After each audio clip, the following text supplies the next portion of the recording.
Right, good morning everybody. Welcome to the CQC November Public Board.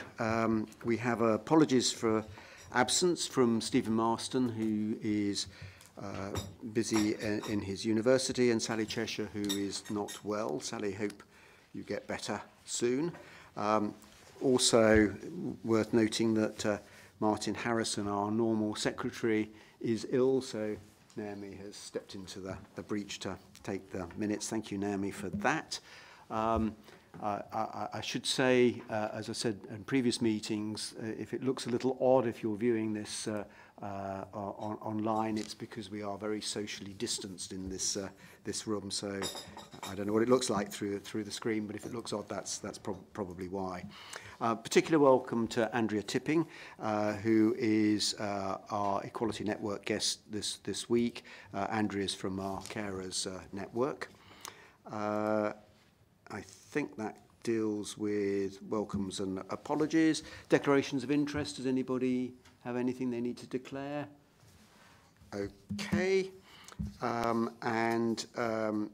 should just say that because we've had to move out of our own building for this particular meeting, we're not able to live stream the meeting, but it will be recorded and it will be available on a screen near you soon.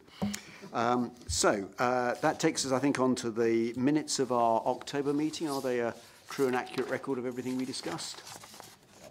Okay, thank you. So we'll take those as approved. There's only one item on the action log, and that's not due for this meeting. Is there anything else arising anybody wanted to raise that's not otherwise on the agenda? Okay, good. So we move on to our executive team report. Ian, over to you. Thanks, Peter, and good morning, everybody. Just three things I wanted to pick up from my section of the report. The first one relates to our fees for the financial year 2022-23. As you'll know, if we are increasing or indeed decreasing our fees in any given year in terms of changing the fee schema, we are required to consult.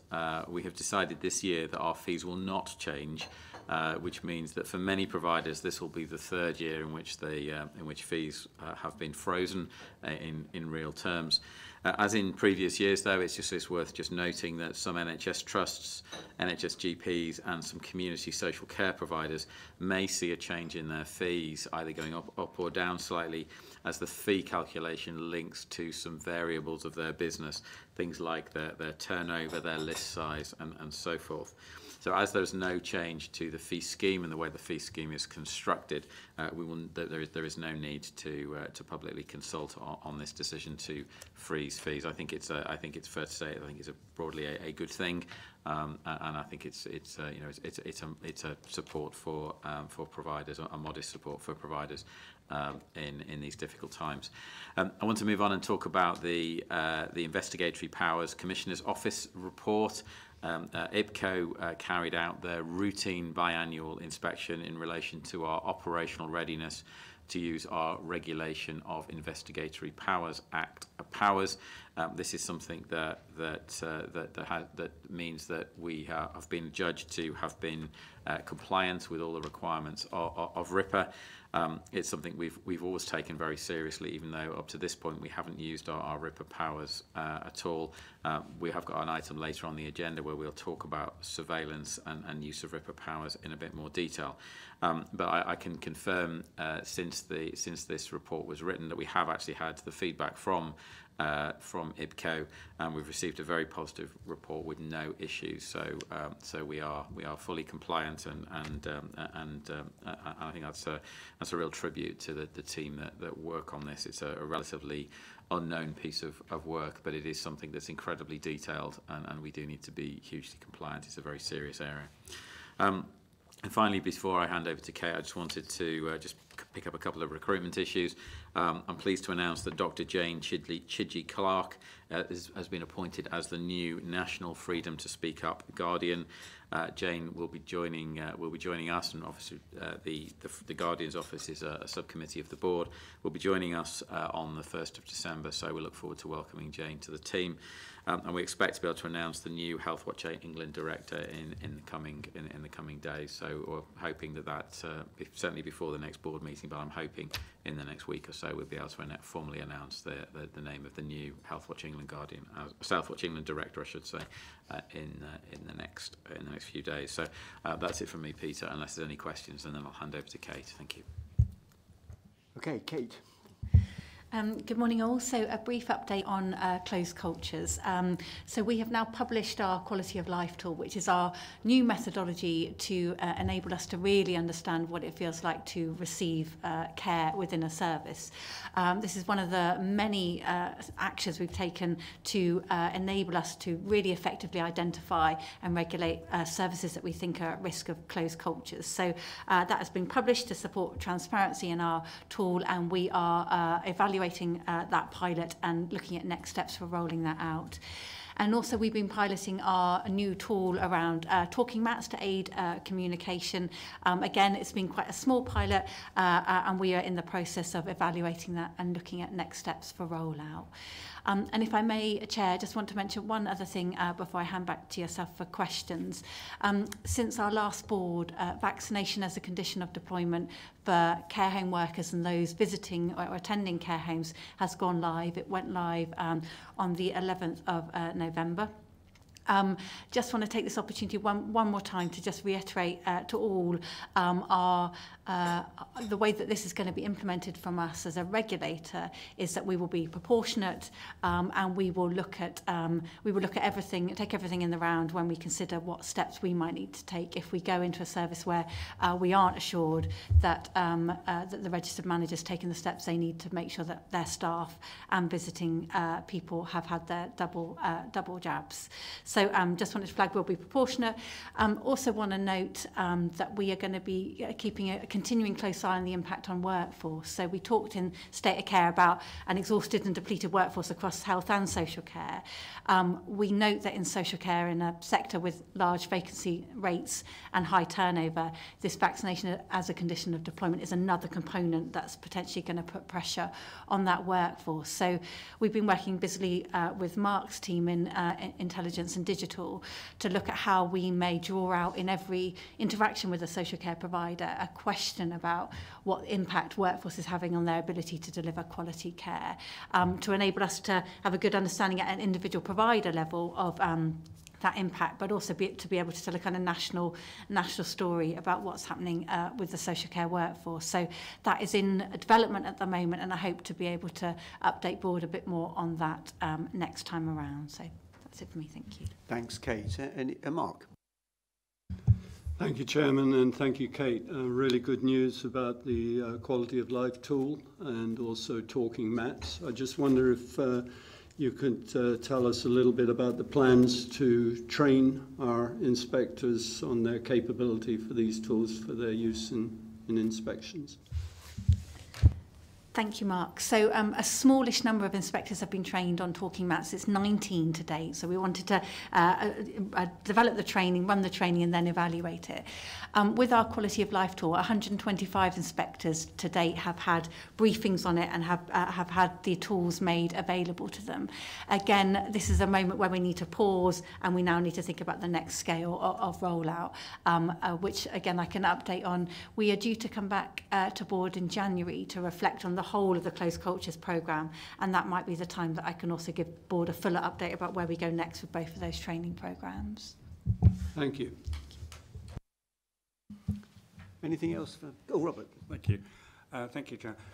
Just a question about care homes, if I may, Kate. There's been a certain amount of concern expressed in the press about restrictions in some places on care home visiting and our role in that, and I wondered if you had any comment to make about that at this stage. Thank you, Robert. So throughout the pandemic, we have been really clear on our expectations that care homes follow the most up-to-date government guidance on visiting. And also we've been very clear, if we think about, give feedback on care, the extra steps we've gone to say to the public, please tell us if you have concerns or positives to say about the quality of care your loved one is receiving. We've been absolutely explicit that any sort of blanket approach to visiting is unacceptable and may trigger an inspection. To date, we've we've had 51 instances where we've been alerted to a potential blanket visiting ban.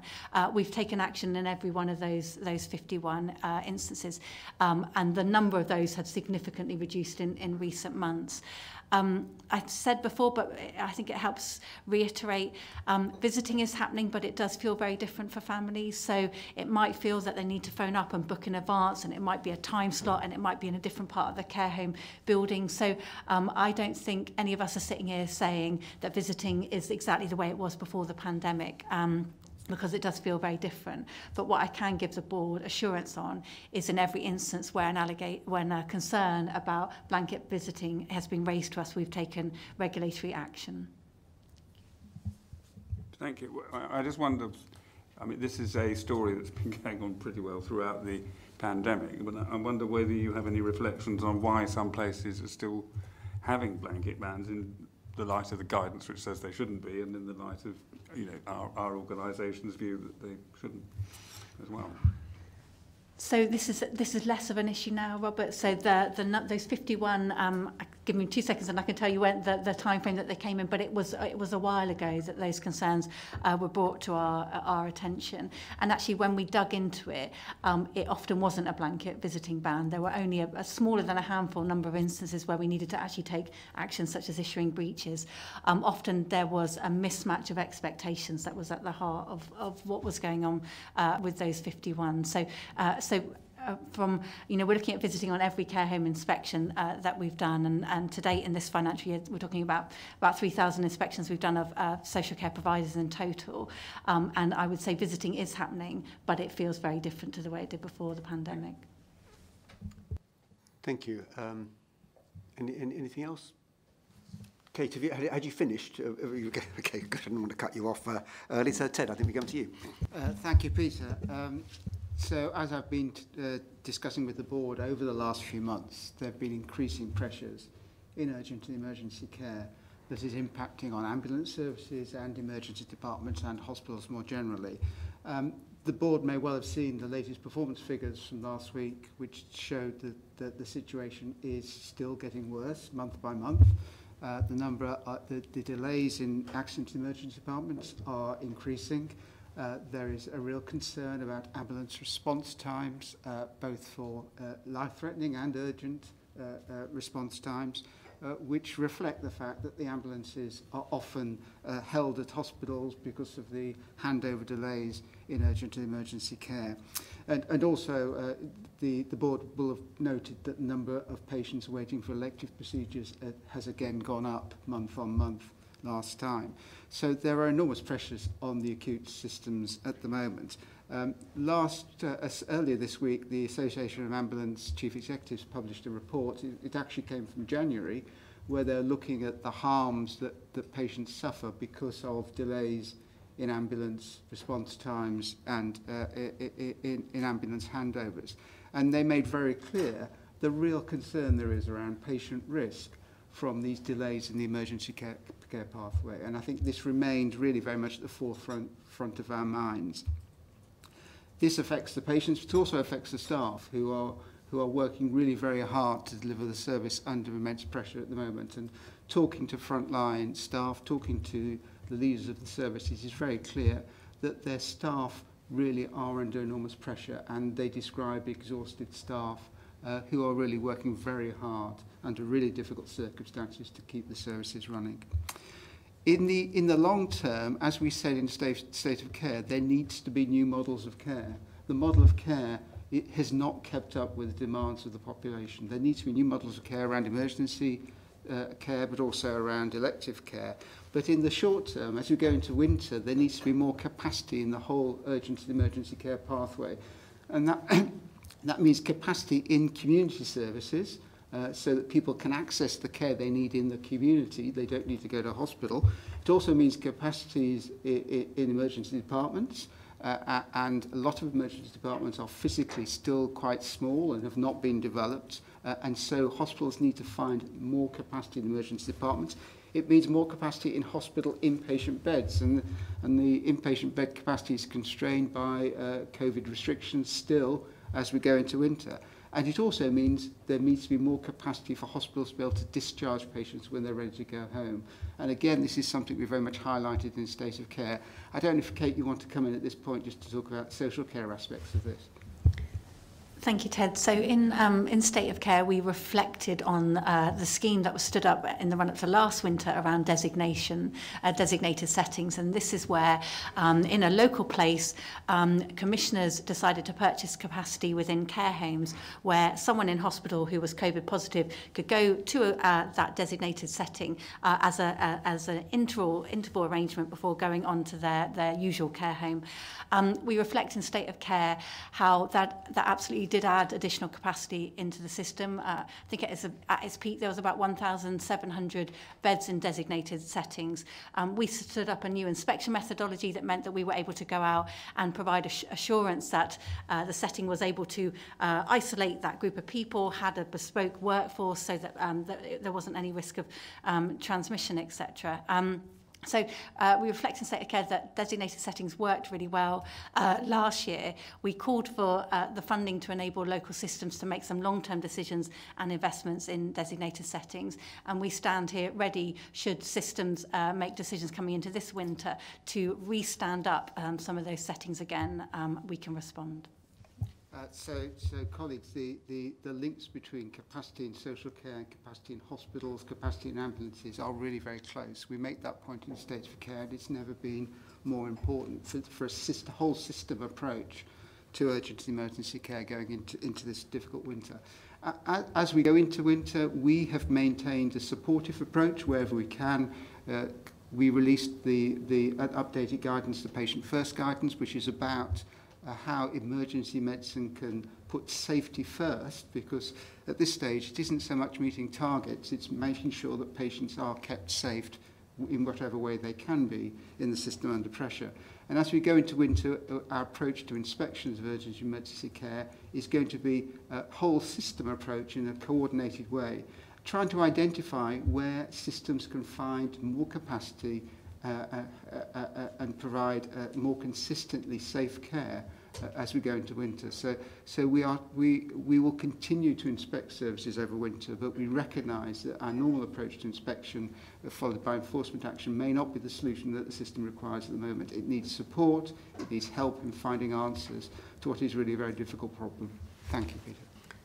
Ted, we all know this is probably the most difficult winter that the NHS has faced, but actually every winter in the last few years has been pretty difficult, and some providers and some local systems have been much smarter at finding ways to find that extra capacity you've been talking about than others. And it's really a rhetorical question, but it does distress me that we are still not uniformly learning the lessons and applying things that have worked well in one place and applying it in another. So I think the work that you've just said you're going to be doing over the winter is really important, because it will signpost perhaps ways that people can adopt better practices that have been successful elsewhere.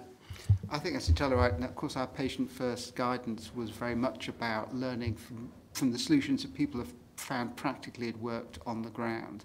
But in terms of new models of care, I don't think it's one model of care that will suit everyone, because clearly different populations need different approaches, but they should all be learning from one another, because what we can't do is just go on doing what we've done in the past. You're quite right, Peter. Every winter has been worse than the winter before. And it is easy to blame COVID for this, but the 1920 winter, the winter before COVID, seems a long time ago now, but actually at the time we said this is the worst winter ever in the NHS. And here we are 2 years later, and it is still getting worse. Yeah, Robert. Sorry to ask you about another problem, but it is associated, which is you said quite correctly there's a need to increase capacity to deal with emergency cases, but is there a danger of that being done at even greater cost than is currently the position with regard to the backlog of non-urgent cases, which we speak about quite a lot in State of Care in terms of needing to increase capacity there too. So I just wonder what our role is in relation to monitoring how registered providers are dealing with the backlog of people who've been waiting frankly, unacceptable lengths of time for treatment. Robert, I think you're entirely right. There is a conflict between them because capacity for elective care is often sacrificed in winter to open up capacity for emergency care. And I think there are going to be real tensions in the system this winter. All the providers I've spoken to are really focused on trying to catch up on the backlog of elective care. They're very conscious of the effect this is having on patients.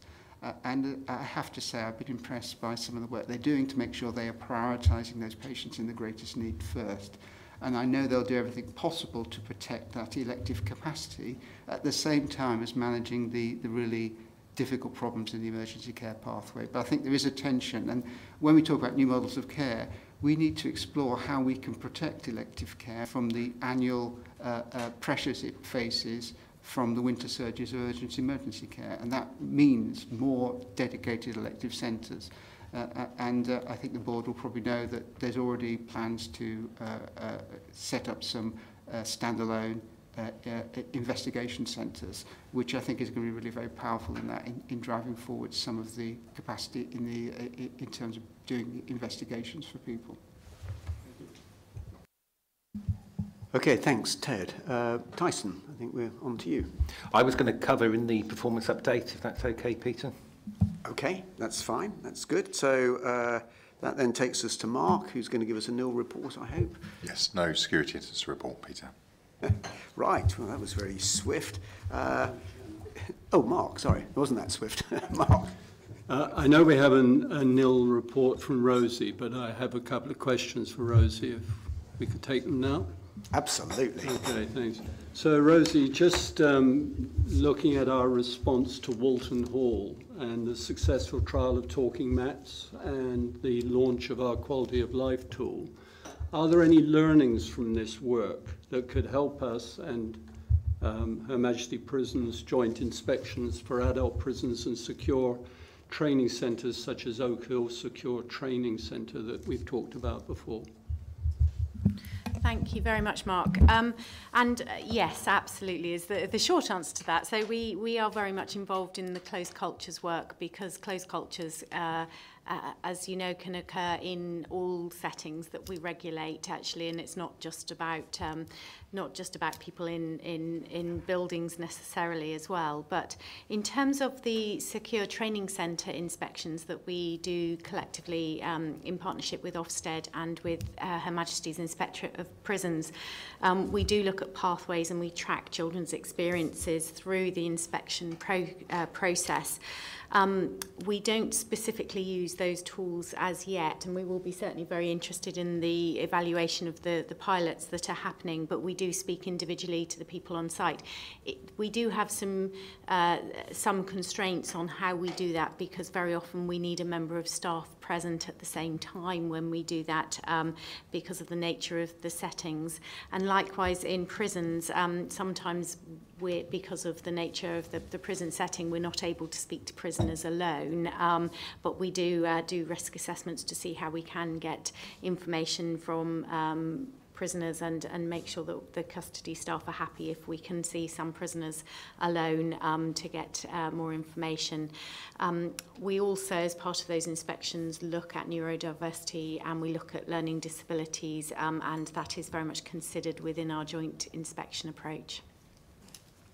So I guess what I'm hearing there is that we are really patient-focused, if I can say that, or user-focused in our inspection methodology when working with other partners. Absolutely, yes. Okay. Can I ask a second question? Yes. Okay. Rosie, we've heard this week that we're going to miss the target for appointing new GPs.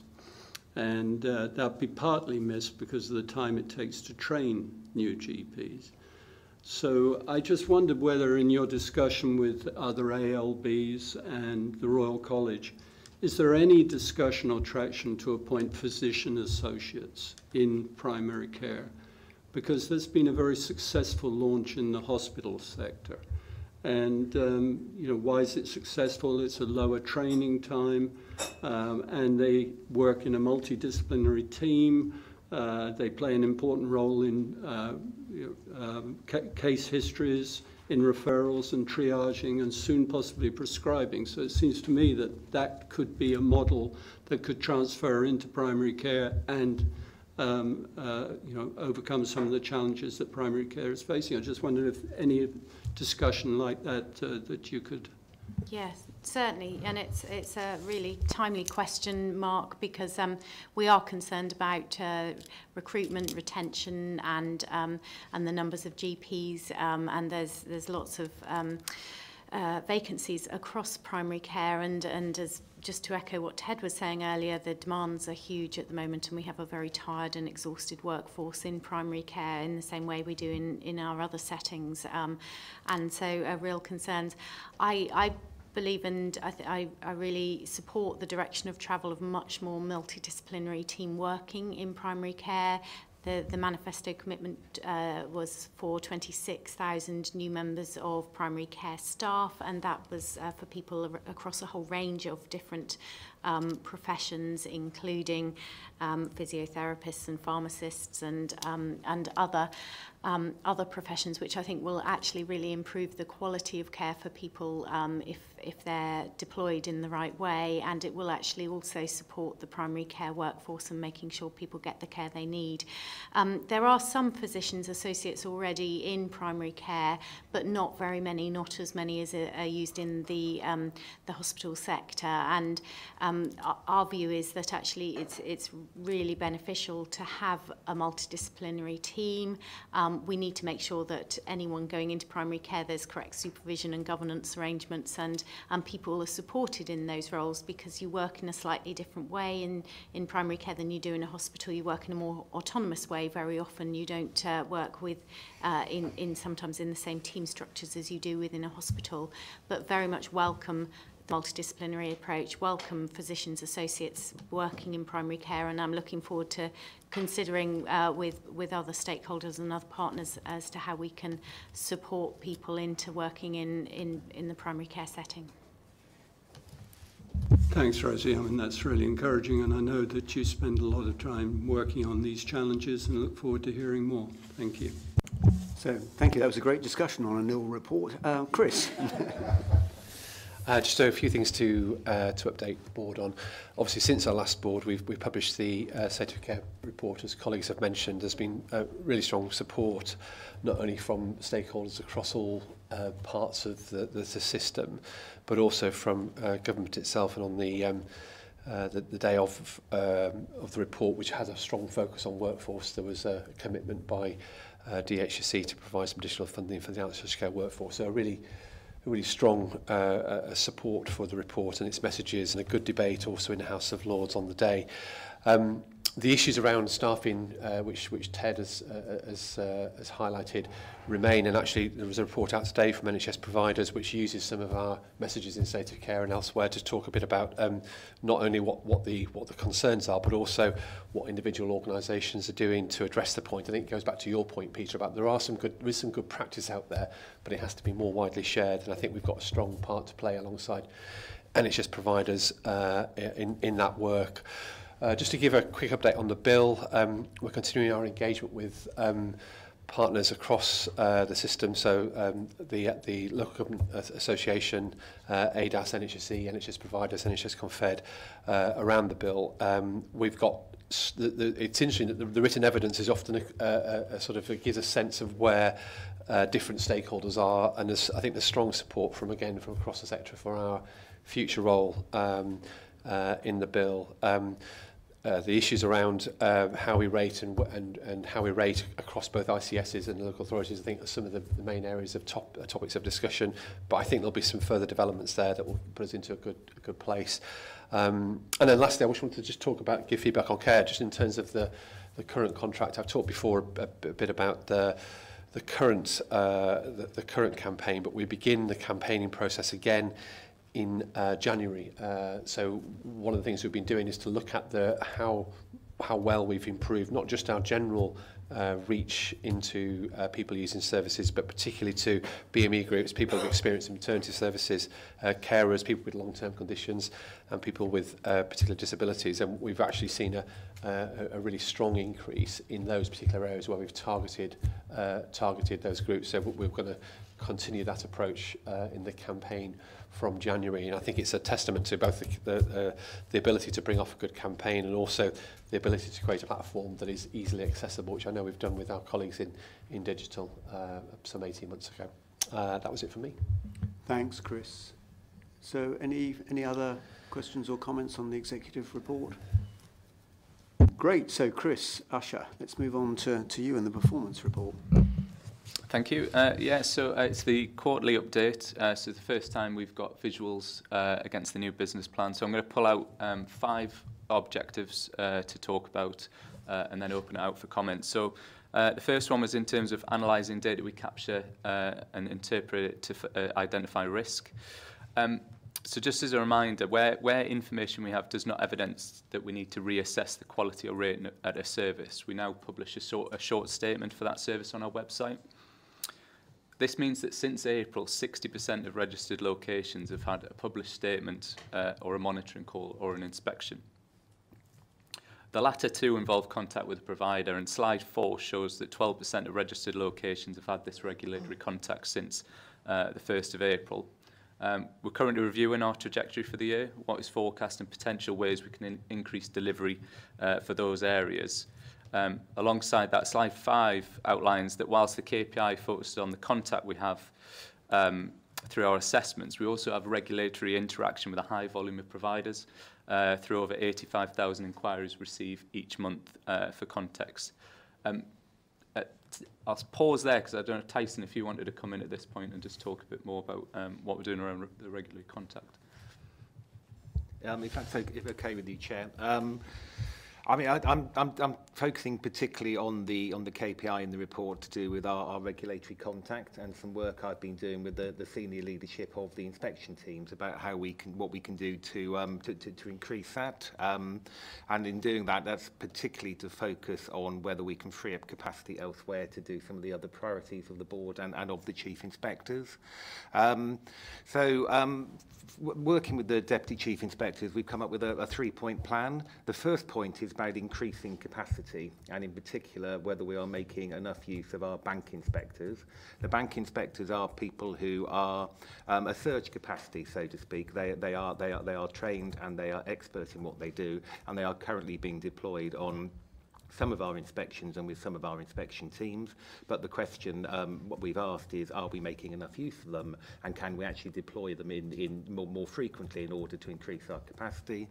If we do that, we will need to make sure that they are properly trained and they have the most up-to-date training for the task we want them to do. So work is underway on that. The second one is really to have a look at the core role of the inspector, and are there tasks that the inspectors are doing at the moment, because our workforce is clearly very busy, that can be done elsewhere within the CQC. And in Chris's report, you will see that not only has there been a bit of an uptick in inquiries, but actually not captured in this report, the complexity of the inquiries has increased, and therefore we're doing a bit of work with the leadership of the National Customer Service Centre as to whether some of those inquiries, particularly give feedback on care inquiries, can be dealt with by the skilled teams in Newcastle in the Customer Service Centre that a number of us saw on a visit a few weeks ago. A task and finish group has been set up. It will report shortly, and if we are moving any work to the NCSC, we will do that from the 1st of January. And the final point is we're having a look at the way in which we undertake direct monitoring, the direct monitoring approach, which is our new approach, our more intelligence-based approach to regulatory contact with what we call Band 2 providers. And it's looking at the options for doing some things differently, and maybe increasing the efficiency of doing those DMA activities, but clearly making sure that we maintain strong relationships with our providers. Again, there's work underway on that, and I would be very happy to return to the board at some point to talk about our progress against that 3-point plan. Thank you, Tyson. Chris, before you go on, you couldn't just go back to slide 4, and I apologise, I didn't give you notice of this, but this is our regulatory contact with locations, but we've had a lot of regulatory contact with corporate providers. And I just suspect that this is understating the amount of contact we've actually had. So it might be worth thinking about for the future that we either have on this slide or on another slide the contact with the corporate providers, which I think will give us a much clearer idea of the volume of contact we actually have had. And I apologise for not giving you notice of that. That's a very good point. I was just writing that down. So I'll continue. So I mentioned the short statements we publish. It's really important that we undertake quality assurance inspections to test our approach and findings. Slide 6 shows that we've undertaken 116 of these QA inspections so far. We continue to analyse and aim to do more granular statistic analysis by the end of this quarter as we gather more information. That really supports our future learning. The slide also shows that we've undertaken 2,709 inspections in response to risk.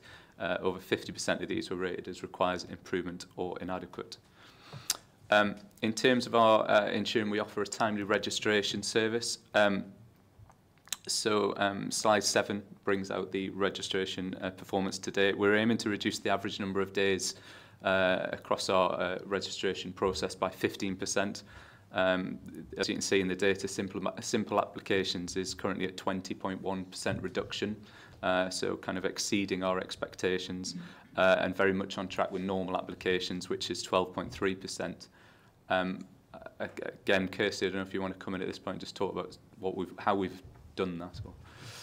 Yeah, thanks, Chris. So you may recall that we've been running a programme of improvement in registration over the last 18 months probably now, and really focusing on individual productivity, but also looking at the systems and how we can really streamline those and get ourselves ready for the new technology that comes in too.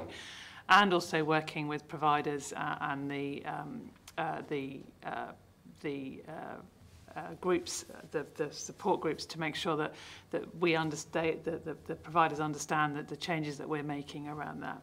But I think the key bit has been really on driving, looking at how our management is working and how they're working with their teams to really look at our productivity. And I think it's really starting to pay dividends now. And I think we're not almost at the position where everybody is meeting their targets week in, week out, which is really, really good. The quality is also being maintained, so we're not just driving productivity at the cost of quality. And I think it's really starting to pay some dividends. I can see that the complex data, the complex figures are still very variable, but they're very small in number and quite often very bespoke applications, so it's very hard to try and get those standardised. But where we've really driven the improvement around those simple and those normal ones is really looking to standardise our processes and really look at how we can reduce time that is nugatory, and also reduce sort of duplication of activity. And I think it's really starting to pay off now. And I'd just like to say a big thank you to the registration guys, because they have been working really, really hard and really trying to get us into a good place here. And that work is now starting to pay off. Yeah, thank you. Chris. Thank you. So the next objective is around responding to concerns, safeguarding and whistleblowing in an appropriate and timely way. We've aimed to increase, through external engagement, the volume of good feedback on care we receive, and we're seeing a 71% increase in the volume compared to the same period last year, which is shown in slide 8. A driving factor behind that increase is primary medical services, in particular general practice sector, where we've seen a 161% increase for the year to date. In terms of what we do with this data, it's obviously insightful information for our inspection colleagues, and actions depend upon the information received, and that could range from contacting the provider, being used as intelligence for our inspection planning, or in some cases a referral to safeguarding adults local authority teams. It's also important to note that a lot of the feedback is positive, and although it's not increasing at the same rate, we are seeing an increase in the positive feedback we are receiving. Chris, I don't know if you want to come in on that more. Thanks, Chris. Yeah, just a couple of things to say. Obviously, we're delighted about the increase in the volume of give feedback on care. I think there's also true to say that the quality of the information we're receiving back is more helpful to is more helpful to colleagues in inspection teams to have this impact a lot on technology. I'll continue.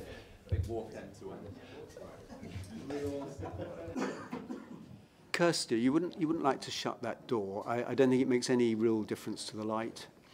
So what we're going to do is start again in a second and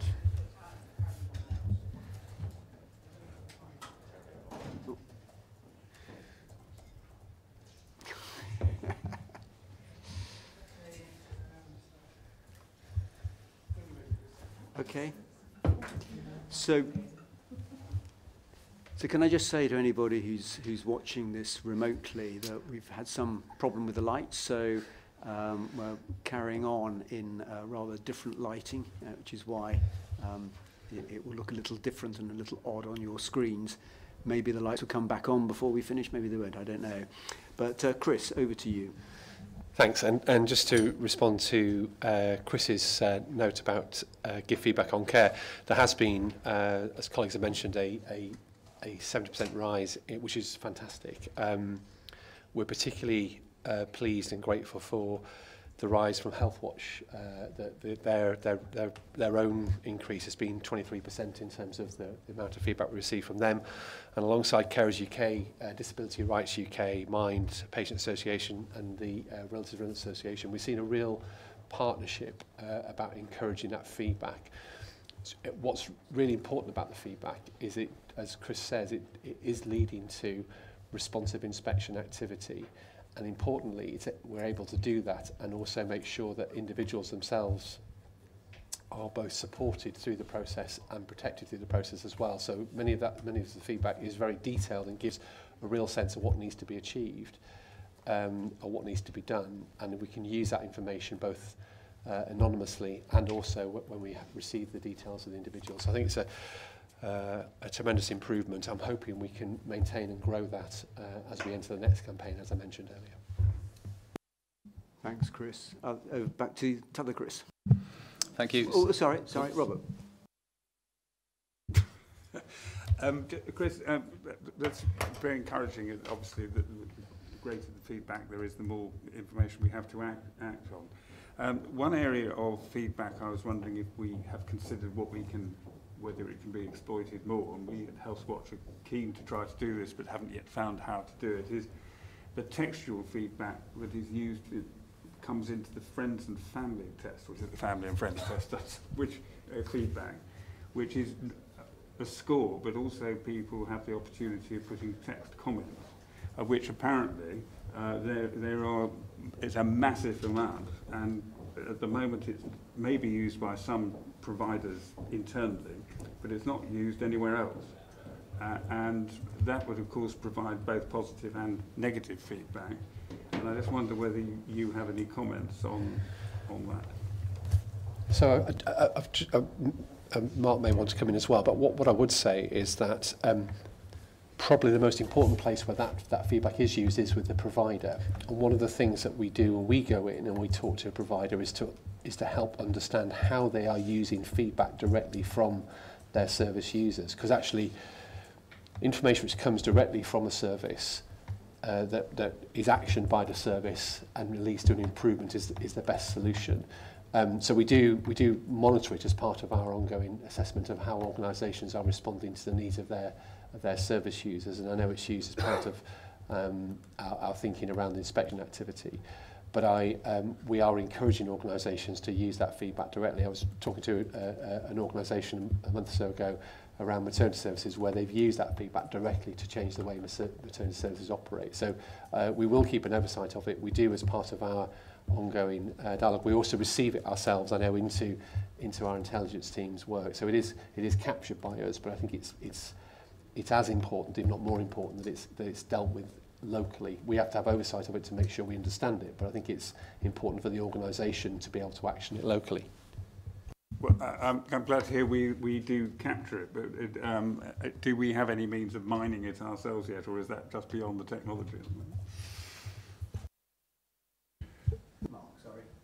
Thank you. Yeah. So yes. I think the important thing is every piece of kind of textual feedback that we get is is identified against a provider, and that's put in front of an inspector. So an inspector will get the opportunity to see all of that feedback as part of their normal regulatory activity, and that's reviewed as part of that process. Good, thanks everybody. Chris. Thank you. Our objective around developing a diverse CQC workforce with equal opportunities for everyone and a culture of inclusion. So just to talk a bit about that. So we've been focused on how we can improve our representation of disabled and black and minority ethnic colleagues, and as well at senior levels. So slide 18 and 19 provides some of the current statistics. To support this, HR colleagues are looking at the conversion data from attraction to appointment to help understand what we're doing well and what we can improve. Attraction's a key focus and how we can look to support this, such as potentially targeted attraction campaigns, things we're looking at. We've also have anonymous application process now, and independent panel members for senior recruitment. And all managers are receiving or received appropriate training on recruitment. So just trying to demonstrate some of the things that we are doing to improve in this area. The final area for me is around managing our finances and resource effectively. So just a couple of lines on our money. At the end of September, the revenue budget is underspent by 10.1 million. That's forecast to increase by 11.9 million to 11.9 million. Our budget assumed kind of an uplift in activity. We are starting to see this now, but the early parts of the year kind of represent we're kind of us still adapting to our ways of working, and a significant reduction in travel costs, for example. So we're just looking at what that all means in terms of our future budget requirements. Bring that back at a later stage. On the capital side, we're underspent by 2.9 million, and that's forecast to be underspent by 1 million by the end of the financial year. So that was the areas I was going to highlight. Happy to open it out for any questions. Then, Belinda. Hi, just go back into slide 8 and slide 10. So in slide 8, you spoke about 161% increase in concerns from primary medical services. I just wondered if you could talk about those, if there are any trends or patterns. And then in slide 10, you spoke about the response to surveys of 227 returns. I just wondered how many were sent out. Shall I come in on the primary medical services one? So we are seeing a significant increase in give feedback on care for primary medical services. The vast majority of this relates to concerns that we're seeing about access to care in general practice. And we're working at the moment to look at how we follow up. We are following up all of those concerns that are raised with us, and inspectors have that information which they are looking at as part of their review of providers. So that's the majority. The vast majority of that increase, unfortunately, has been negative sentiment rather than positive sentiment, but we are monitoring that very closely. In terms of the slide 10, it's fair to say that we've been piloting this approach about individual pieces of work. So normally it's that would represent about 40% or so, but we're trying to target it more. So, for example, a report on dentistry only has a relatively limited number of providers or stakeholders that you'd expect to follow it. So we've done some pilot work at which this shows. I think what we'll do is we'll refine it more. Because we asked in the pilot work, we asked a broader group of stakeholders, and you might reasonably expect to have a view on each individual product. So we're going to refine it more, so we target a group of people that we expect to read and see it. There's also an issue of timing for me. So things like state of care, for example, you are still getting responses to it 12 months after it's published, and actually you want people to see it, you want people to understand it, and you want people to use it. And I think the see is early, and you can get that. The understand it comes a bit later, and then the use probably goes within the next 6 to 12 months. So we'll probably redo these surveys with those things in mind, but targeting particular audiences. Each independent voice product now has a group of people it is targeted at, so we're going to try and be a bit more precise about where we go to measure the success of them, if that makes sense. Dora. Just a quick question on the learning and development slide, where we're talking about the QI training for gold, silver and bronze. I mean, we had a large initiative about a year and a half ago, 2 years ago, around QI. But am I reading this right? That either we're not investing in the gold learning, or not enough people are interested. But it seemed about a year and a half ago we put a lot of emphasis around sort of improving that side of things. But I just wondered what was going on. Kirsty. Yeah, so we took, I can't remember how many it was, and I can get the data for you, a number of people through the Gold programme, and they're the sort of, they were going to be the leaders, so we've invested quite heavily in them. They are now helping and supporting some of our really strategic projects, but they're also working with the Silver team, and we've been investing more on the Silver level, and then also getting everyone up to a sort of baseline level of competency. So at the moment we don't need any more Gold people because they're fully occupied. The layer that we really want to put the effort is in that Silver training. We've got cohorts running constantly around those, and they're the ones that are sort of taking up the sort of programs that are making the sort of tactical programs that are really starting to make a difference and add the value. If we need to put another Gold program on, if we're running short of those people, we will do it, but at the moment there isn't a need.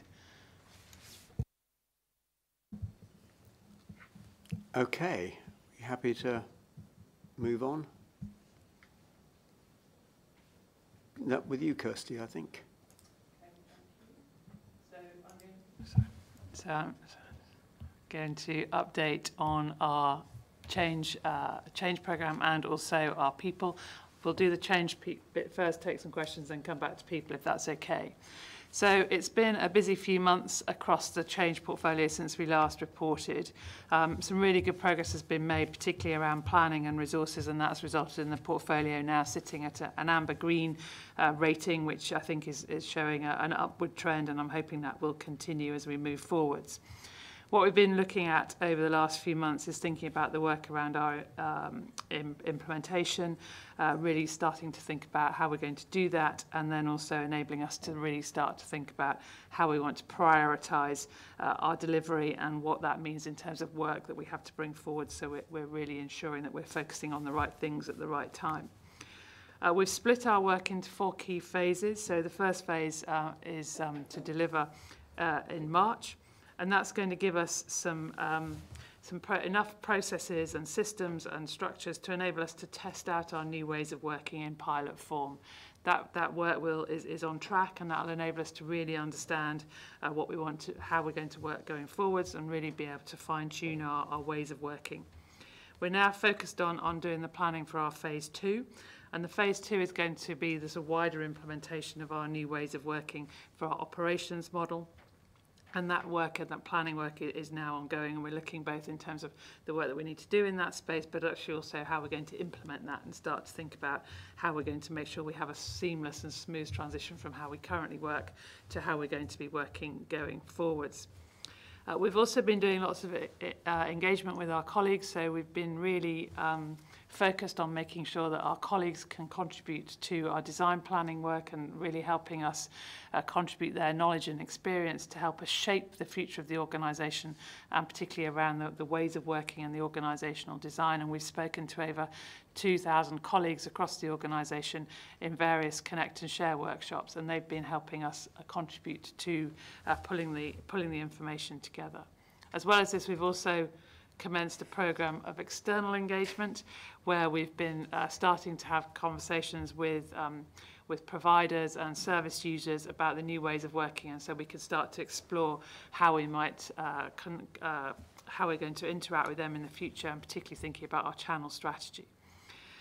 In terms of the work across the 3 pillars, I will hand over to Kate shortly to talk about the regulatory leadership function, but on the organisational design and development, that work is progressing well.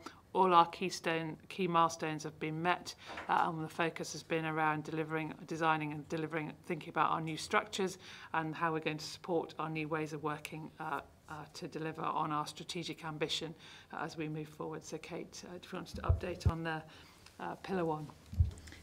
Thank you, Kirsty. Thank you, Board. So I'm the exec sponsor for Pillar 1, which is the redesign of our model, our approach to regulation. In this, one of the core pieces of the work is our new single assessment framework that we are developing, along with the new responsibilities that we are taking on as an organisation. So our work around liberty protection safeguards, our future role with local authority assurance and with integrated care systems.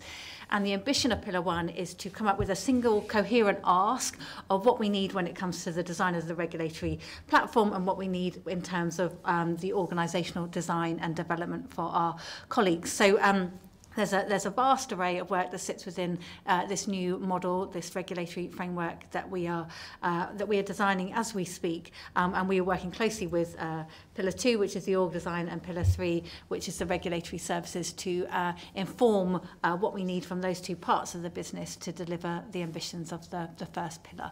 So, Kirsty, you've already talked about org design, so I'll hand over to Mark now, who's the exec sponsor of the regulatory services. Thank you. So there's some key areas involved in this pillar are the Transforming Data and Insight Programme, a regulatory platform, and our HR and finance programmes. So in Transforming Data and Insight, we've made really good progress in our work to establish this new unit, and we're on track to complete our organisational changes by the end of this financial year. Our work to develop the new enterprise data platform is also progressing really well. We've launched our first survey using this new technology capabilities for our annual provider survey, which not only gives providers a much easier and more intuitive experience, but allows our teams real-time access to anonymised data and insights that hasn't been possible before. In our regulatory platform programme, this will provide the technology that underpins our strategy and in particular our ambition to become a smarter regulator. In the last quarter, we've implemented our direct monitoring activity, which allows us to assess and respond to risk according to data and information that we gather, and we're in the process of building systems for providers that will improve and simplify the experience of data gathering, administration, the process of registering applications, and we're also building that technology that underpins our new regulatory model with more targeted inspection, data gathering, and the publication of more up-to-date assessments in quality and risk. Work is also underway to establish our transformation programs for our finance and HR technology. We've made strategic technology decisions in both areas, and we'll be undertaking procurement exercises and planning for a phased implementation. So if you're watching this at home, our chief executive is now on a training course as a lighting technician. I'm really sorry for it must be very difficult trying to watch this. But thanks, Mark. Kirsty. So if you've got any questions around on the change, we can take them now. Otherwise, I'll move on to our people update. It's not a question from me, but I just wanted to make the comment that I think a huge amount of work has been done and a lot of progress has been made, and I'd just like to congratulate not just the executive leads, but your teams for the work that's been done. It's been really good. Thank you. Thank you for that, Peter. Anybody want to ask anything, or should we move on? Okay, people, Kirsty. Okay, so it does continue to be very busy across the People Directorate with a lot of work going on a number of fronts. We are focused, we have been spending quite a lot of time focusing on building our talent for the future and looking at how we can use various development schemes open to us to ensure that we can bring our people on so they have the skills that we need to help us be successful into the future. We've now had over 32 colleagues starting on management apprenticeships at level 3 and level 5, which is really positive. And then we've also, for the first time, managed to get 10 colleagues onto our NHS level 7, which is a master's level leadership course, and they've started that work.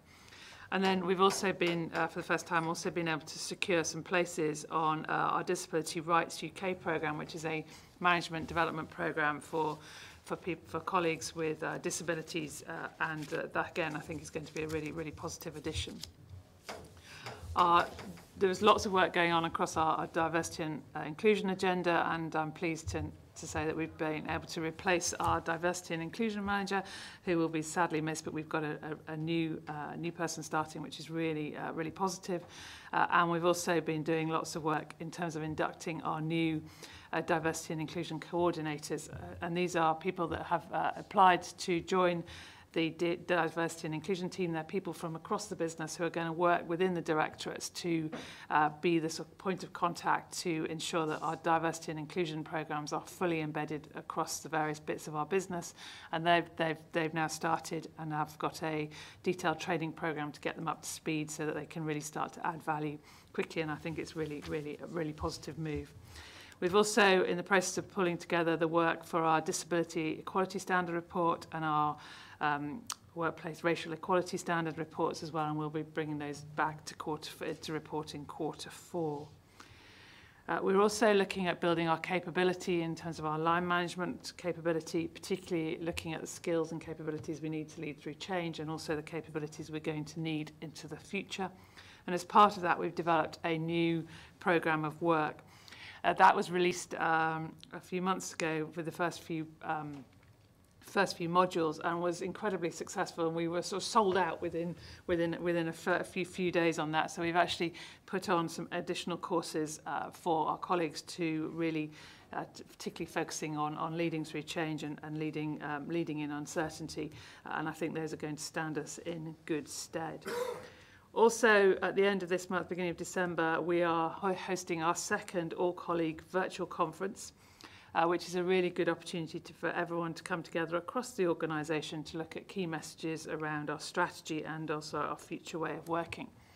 We're also using the opportunity to have some really practical sessions so that everyone can start to help to develop their own skills as a leader, whether they are leaders of people or leaders of specialist areas.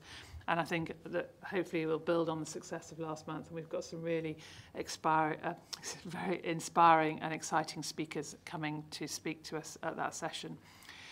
We're also about to launch our annual survey. That's just gone live from today, I think, and that's, again, a really important tool in our employee engagement to really understand and take a temperature across the organisation. And these are our annual surveys that we do and give us a real sense of progress that we're making year on year, because we're able to compare year on year. So again, that's just gone live, and we'll be reporting back at some point, probably after Christmas, in terms of those results. Any questions on any of that? Mark. Thank you, Chairman, and thanks, Kirsty, for a very full report. In terms of listening to our employees, I was really pleased to see, in terms of organisational design and development, the extensive engagement with our colleagues across the organisation. So that was really good to hear. In terms of the survey, I just wondered, again, we've engaged with the organisation in terms of the design of the fuller survey, but we're surveying a lot at the moment and listening to our employees, and I just wondered if there is some evidence that shows how effective our feedback is to employees about the survey results and the actions we take based on those results. Thanks, Mark. So we do quite a bit of you said we did, so that we can really sort of particularly pick out themes, and in each one of the individual directorates we'll have an action plan related to the staff survey, and then we've also pulled out some common themes, so things around leadership. So if you look at the work that we've done around building our leadership capability and capacity and some of the training programs, some of those are a direct feedback as a response to some of the staff survey feedback. But if you go into the individual directorates, there's lots of work going on and lots of regular updates in terms of you've told us we've done this, and so there's constant sort of feedback happening. And I think when you're looking at staff survey results, if you look across, it's quite a mixed picture across various directorates, and some directorates have different feedback to others. And so trying to have a sort of blanket approach to staff survey probably isn't the right way. So the way that we've done it in terms of sort of individual directorate responses have been quite successful, and I think some of the feedback and the communication at that local level has been really productive in terms of driving change and responding to what people see. And I think a lot of the work around our well-being agenda and some of the really positive work have done around that, a lot of that has been directly in response to some of the queries and questions raised through the staff survey. Thanks, Kirsty. Thanks, Mark. Anybody else? Okay. No? Are we happy to move on? Thank you, Kirsty. Chris, Insight. Thank you, Peter. So this issue of Insight is focused on medication safety. It's interesting that it's a common fact, but probably not commonly discussed, that there are over 200 million medication errors in the NHS every year.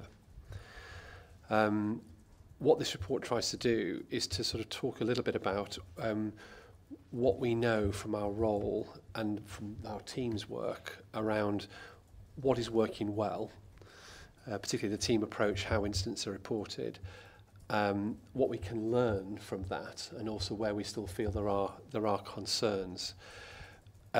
What I think has worked particularly well is a clear role for medication safety, and the medication safety officer's role in NHS Trust has undoubtedly been a benefit, and that was proposed and implemented some time ago. But the issues around medications reporting and how they're reviewed, particularly by multidisciplinary teams, is variable in organisations. And in some cases, the focus on improvement and local actions are not always routinely followed. To start with what's working well, in some trusts we definitely found an excellent multidisciplinary team approach to encouraging and engaging all members of staff, junior members of staff, pharmacy teams, doctors, nurses in the conversation about medication and medication errors. I think there's where you saw a more holistic approach to medicines, you saw a better response. And this is translated across to incident reporting and learning. When a medication safety officer was able to be part of the system of reporting and monitoring, they were much more likely to deal with near misses well in terms of educating and supporting frontline staff across an organisation. However, in some organisations, we didn't see the same level of participation in things like serious incident reviews, in mortality reviews, to help understand and learn. But where medication teams were involved and where senior members of staff took responsibility in understanding what was going on, we did see an improved outcome, particularly around learning. And I think, go back to what we said in the strategy about the importance of learning in driving change in organisations. You can see a real appetite for that in some organisations, taking a QI approach to understanding what needs to change and how that holistic change can happen in an organisation. We also saw a number of trusts introduce and embrace human factors training to try and improve the human element of medication errors. Lastly, I'll just say that there's some really good examples of local networks working well to understand the relationship between different services around medication errors. But again, this was variable, so that the relationship between NHS, adult social care and primary care is very important in driving that change. The report is designed to be both a tool for organisations to understand what they need to do, and also a reminder to those organisations, both national and local, that this still remains a significant problem today. I don't know if colleagues Ted or Rosie wanted to say any more about it. Rosie, and then Ted. Thank you very much, Chris. And I thought this was an excellent report, and thank you very much to the medicines team who do such valuable work right across all the organisation. They work in hospitals and they work across primary medical services and adult social care. I think this is a really important area, and we know that a lot of harm can come to people if medication is not prescribed correctly, if people aren't informed about the how to take their medication properly, or the risks and the side effects. And I really welcome the focus here on learning from incidents around medication. And just to flag, I think this is going to be a very important area as we start to look at integrated care systems and the development of them. We know, as you've said, Chris, that it's really important that all aspects of the system work together around medication safety. We know that there are potential for harm as people transfer between one part of the system and another, for example, on discharge from hospital. And this is going to be very important for integrated care systems to look at, to really understand those transfers of care, to make sure systems and processes are in place to ensure safe medication transfer, and most importantly to learn cross-system about things that have gone wrong and think about how they can put in place processes that reduce the risk of harm again. Ted. Thank you. I agree with Rosie. This is a really important report. The problems of medication safety are very clear from the figures you're quoting it, and we recognise that it is one of the key safety areas in NHS Trust. But this is not just about NHS Trust, it is about whole systems. And one of the key risks for patients is often when they transfer from one part of the system to another, and the medication safety is not carried through with them, which leads to polypharmacy and conflicts in the prescriptions they're getting and medicine errors. I think this report pays tribute to the work of medication safety officers in NHS Trust. That is a great initiative, and there's learning here for all NHS Trusts. But we should come back to a strategy on safety. This is about learning when things go wrong. It is also about involving patients in their own safety, and nowhere is that more true than in medication safety. Patients need to understand the medicines they're on and why they're on them, but they also need to understand how they can protect their safety on them. And I think too often medicines are prescribed in a passive way to patients, and they're not, if you like, treated as equal partners in the treatment they're getting. And I think that could really drive forward improvements in safety. So our strategy on this is very much focused in this area, and I think this is one of the areas we need to start with as we go forward, taking that strategy forward. Robert.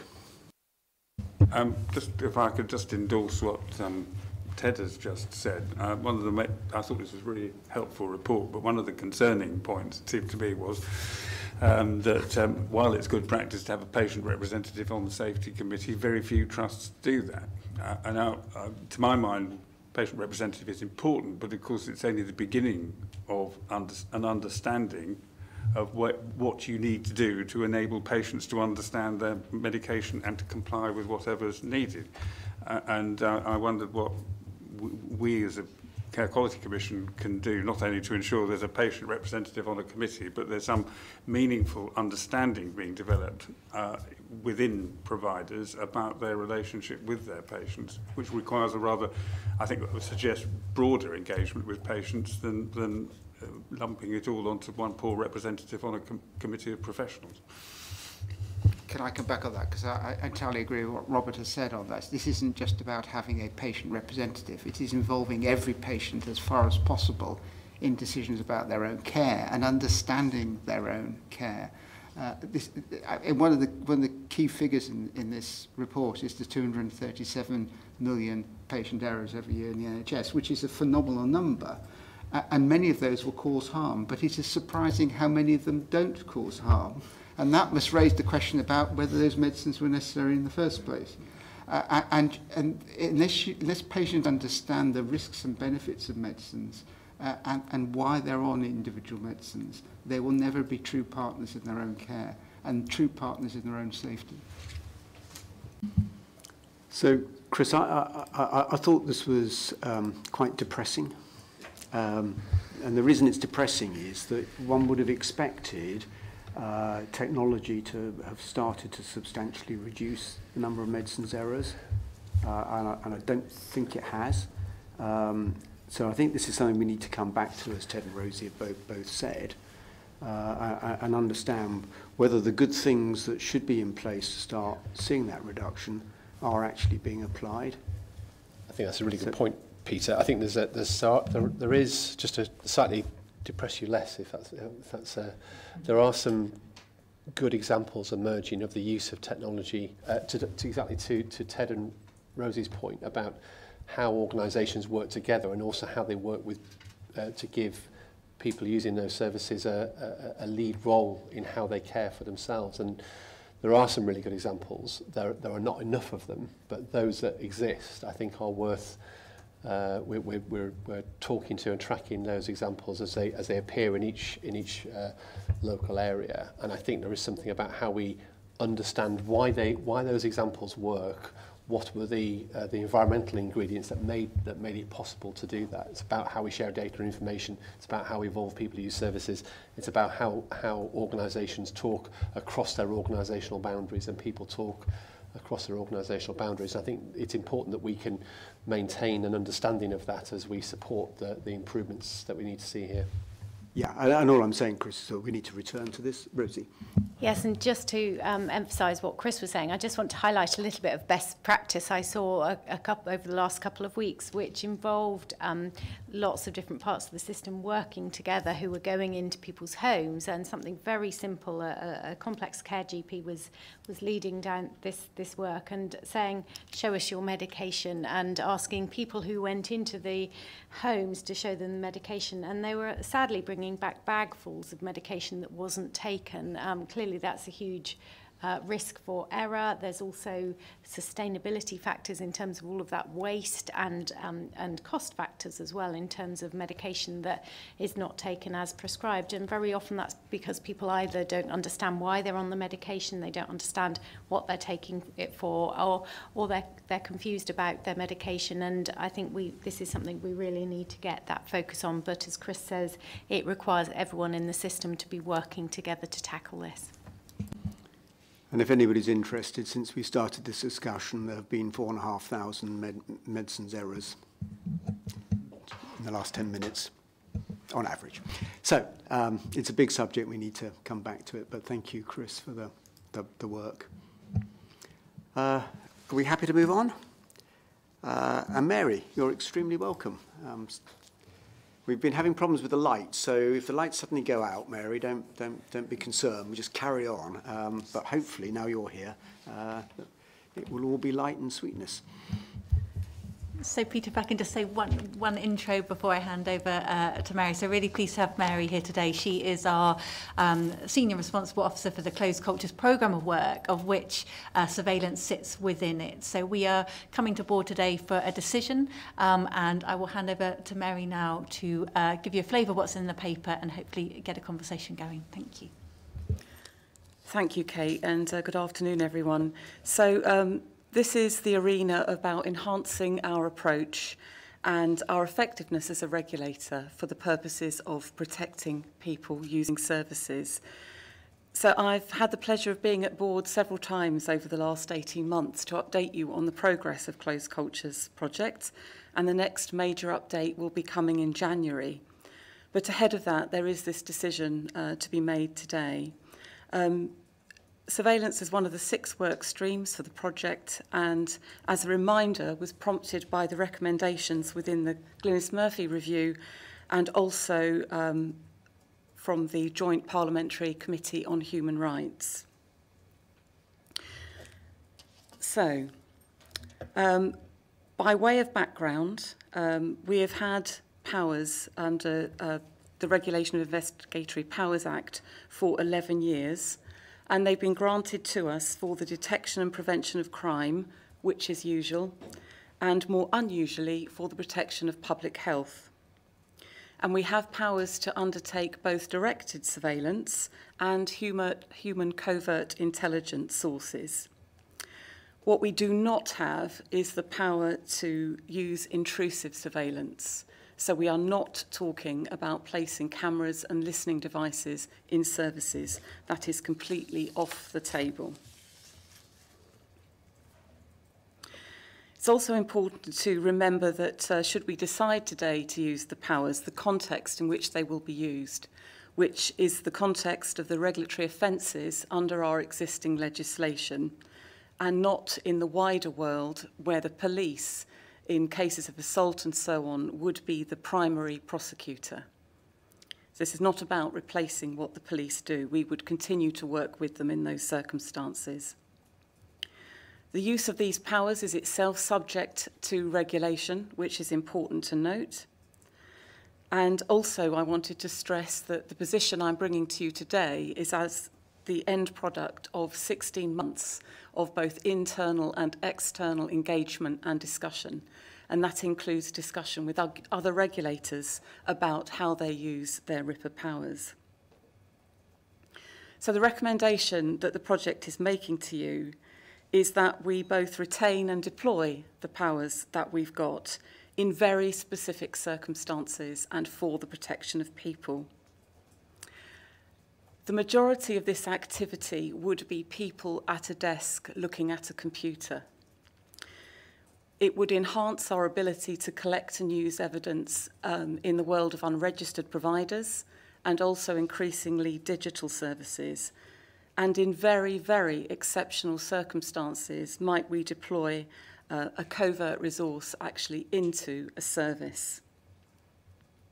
Those circumstances would be where risks were high and the evidence could be obtained by no other means. If you say yes today, the next stage would be to develop a detailed business case that would look at the detailed requirements, both in terms of the personnel, skill set and digital resources and management of the information that would be required to run a RIP at these powers to the high standards that are required. Also further recommending that the board remit to the detailed decisions on implementation to the exec team, and of course we would keep you closely informed at all stages. I also want to stress that under the arrangements for RIPA, as required by the regulator, we're talking about a specialist team delivering these services for us. It's not an activity that would be undertaken by inspectors. It is highly specialist, highly controlled, highly regulated. And that's important because it is a balance between the collection of evidence and human rights.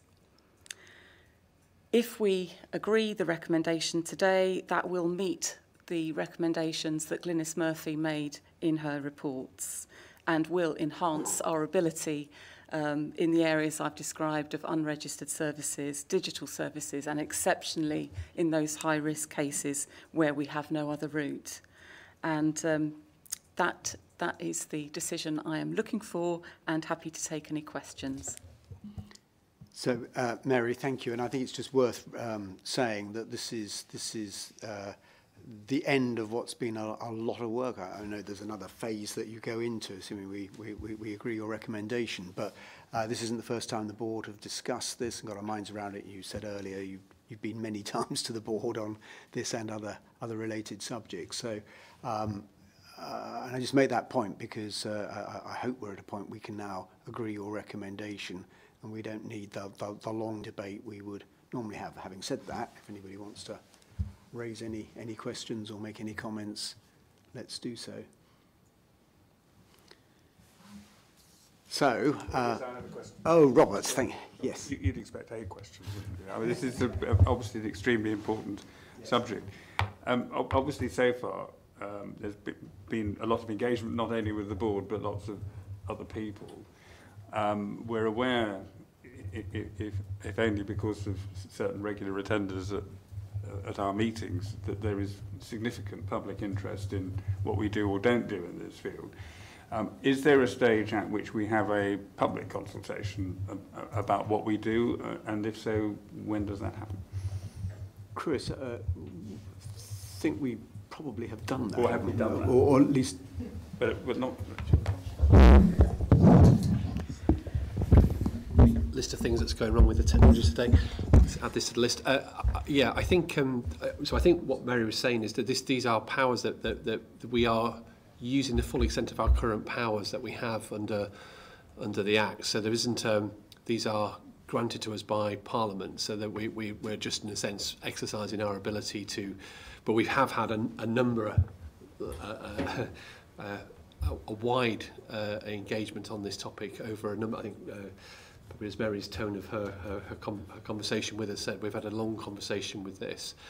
I think the key thing to remember is we're using the powers that we have available to us through the Act, through Parliament, and we've used them in the way that we think is the most beneficial to us as a regulator. But Mary, you might want to say more. Yeah, so not a formal public consultation, but a series of workshops attended by Glynis Murphy, and the invite list to those workshops was wide and included people with firm views at both ends of the spectrum and some in between. That's reassuring to know.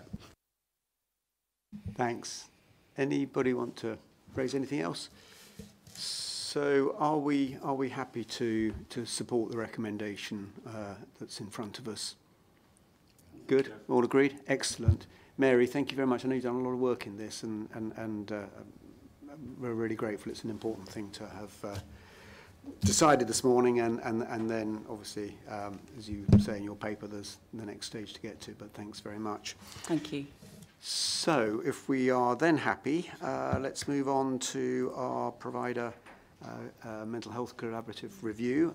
Rosie, you're going to introduce both the paper and your support team. Yes, certainly. And can I welcome Vicky Donner, who has been leading the work on provider collaboration reviews for us. Welcome, Vicky, to the board. And just I'll say a few words, and then Vicky's going to just outline the paper in a little bit more detail. So this is the last of our provider collaboration reviews. As the board is aware, we have undertaken several of these now, looking at a whole variety of areas such as urgent emergency care, learning disabilities, and how health and care services have been working together. And the aim of the provider collaboration reviews was really to look at how we can pick up the best practice during COVID and look at how providers were working together to meet the needs of their populations. This is really important in terms of our development, and we are learning from all of our provider collaborative reviews, and that learning is going to feed into the work we're going to be doing around integrated care systems going forward. So we have been learning ourselves as we've been going through this work. With relation to this particular provider collaboration review, I think we've all been incredibly concerned about the mental health of children and young people and how it's been impacted during the last 18 months or during the pandemic. And so this is a very important area of work. So I'm really pleased that we've been able to have this focus on this area of work with this review. I'm now going to hand over to Vicky just to say a few more words, and then we'll open the floor up to questions. Thank you. Thank you, Rosie. Okay, so the Mental Health Care for Children and Young People's Provider Collaboration Review and the National Report draws to some very significant challenges within integrated care systems, both for the services and for children and young people. So if I could just touch upon some of those. So in particular around access to care and support for young people. We're seeing the demands increasing and a significant increase in particular in identification of disorders such as eating disorders. We're seeing the impact that that increased demand is having in particular on the workforce as well. The ability for services to ensure that they have the right number of staff there to support young people, but also those with the right skills. And we're also seeing the impact on staff and staff burnout during the pandemic period. We have also seen significant challenges, in particular around health inequalities, and there really does need to be improvements in health inequalities with a much bigger focus. And there is still a need to reduce the silo working and services providers working together much more collaboratively to ensure better services and care for young people. And then the final area is around digital. So what we do know is that digital advancements has really sped up during the pandemic period. It has really benefited and brought multidisciplinary team working together better to provide services. We do know that it has enabled quicker access for young people and children, but what we do know is that it does not fit for everybody, and particularly when we look at the health inequalities, young people that are living in more deprived areas. So again, that's something that really needs to have a much bigger focus. And as Rosie touched upon, this is our 5th and final review. And I think it's fair to say that as we've gone across each review, the methodologies have really improved. And I think the key improvement for me is in terms of how we've been able to seek lived experiences and feedback from children and young people. So if I could just touch upon this and remind everybody that we've heard from the views of almost 1,700 children and young people. We have followed a case tracking approach, which has allowed us to case track the journey through the health and social care system, which also enabled conversations with these people, those involved in their care and their families and carers, and a review and a deep dive of GP care records as well. So I'm hoping that board feel assured that for this review in particular, that you are assured that we've really heard the voices of people, we've been able to put them at the centre of this review, and that you will see in the report in how we've been able to show those case studies that we have also fed back to the local systems. Thank you. Vicky, I thought it was a great report, and yeah, I really like the comments and the stories. I mean, it brings the whole thing to life, the good, the bad, and the ugly, and it's a great report. Thank you very much indeed. Ted. Yes, thank you. And can I just second that? It is a great report, and can I just congratulate the team on the way that the provider collaboration review methodology has matured over the last few times. And I think we've learned an awful lot from this, and I think it's learning we can take forward into our future regulatory approach. So thank you for all the work on that. It was a couple of years ago we published Are We Listening, which is referenced in this report, which is where we describe the real concerns about the care for children and young people with mental health concerns. And we called for action.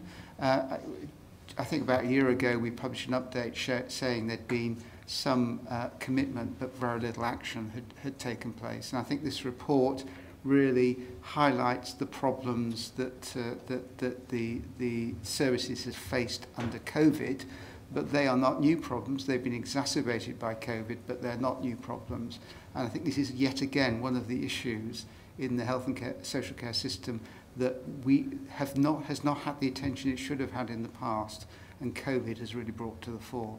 I should say I was talking earlier on about pressures on urgent emergency care, and I think one of the more distressing parts of that is the number of children and young people turning up at A&E in mental health crises, and sometimes they spend long periods in the accident emergency department because no inpatient facility can be found for them.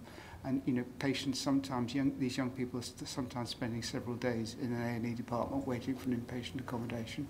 You know, and I think this is a real tragedy for them, but it's a real tragedy for us as a society that we can't provide better care for these children earlier on so they don't end up in the crisis that takes them to A&E.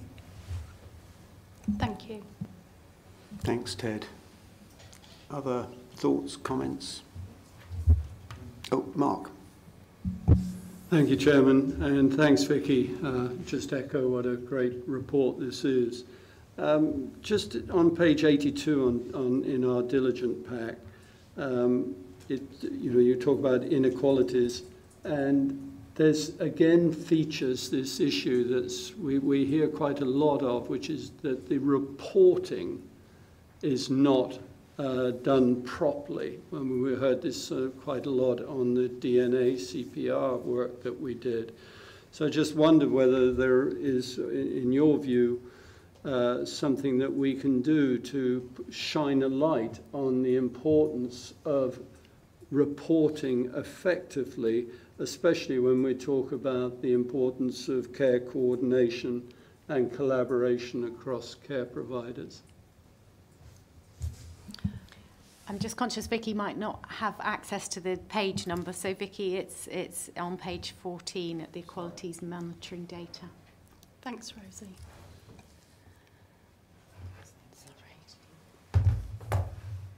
It's the third paragraph under Equalities Monitoring Data. We say that recording of children and young people's protected characteristics wasn't properly completed. Shall I start with that, Mark, and then maybe Vicky wants to comment as well. So I think it is vital that we do improve the recording of a whole range of protected characteristics. So both with children and young people, but actually more generally with all of our populations, because I think there is there are specific issues related to ethnicity or related to sexuality or a whole range of other issues that actually really impact on the services that people need and the services, and we really need to understand that how providers, but also systems and primary care networks are looking at really understanding their populations and delivering services that meet the needs of the populations.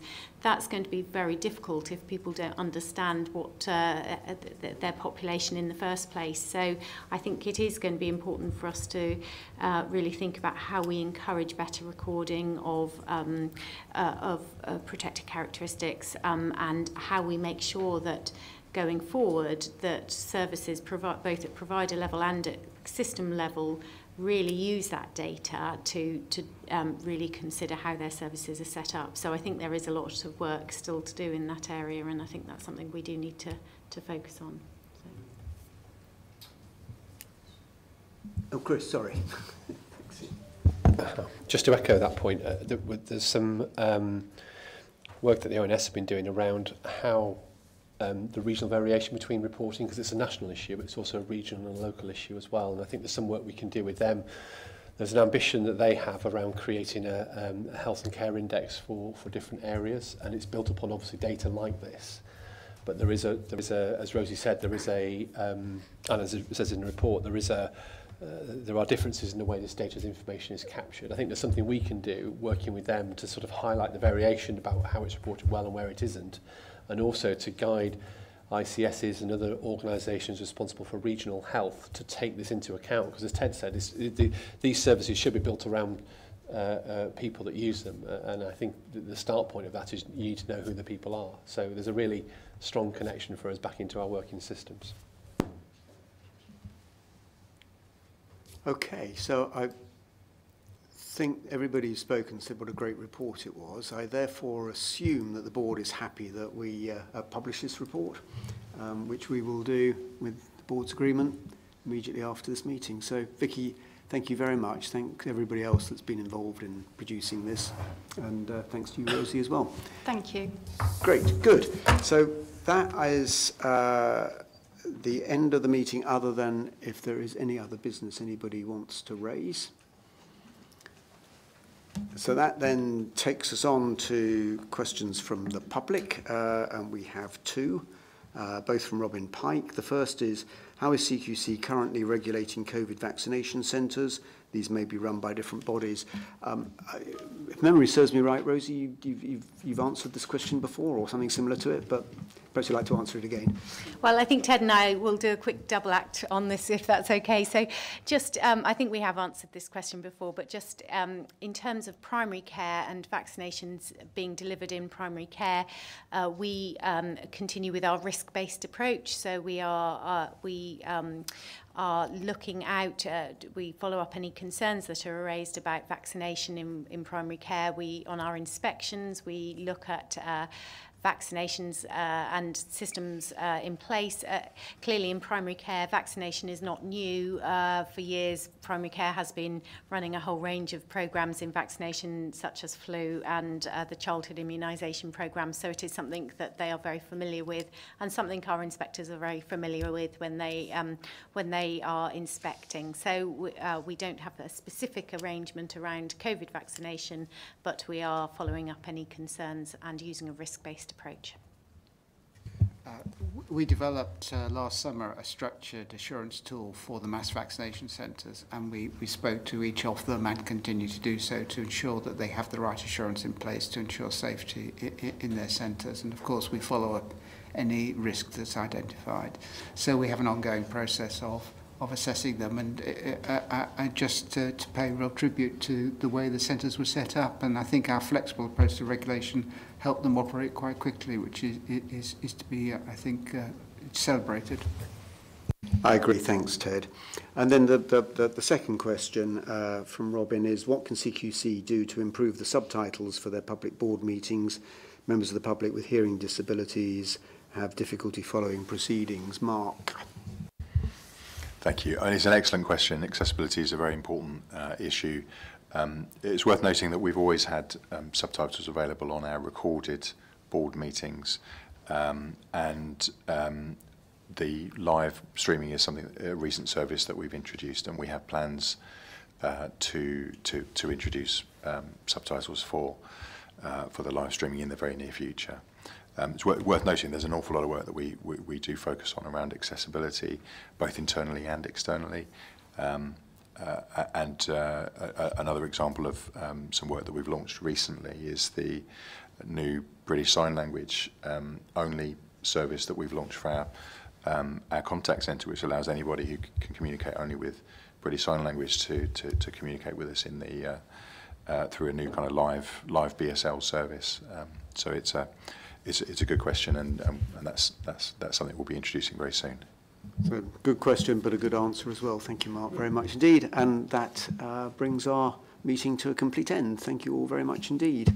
And apologies again for the problems with the lights during the meeting. Good. So we are...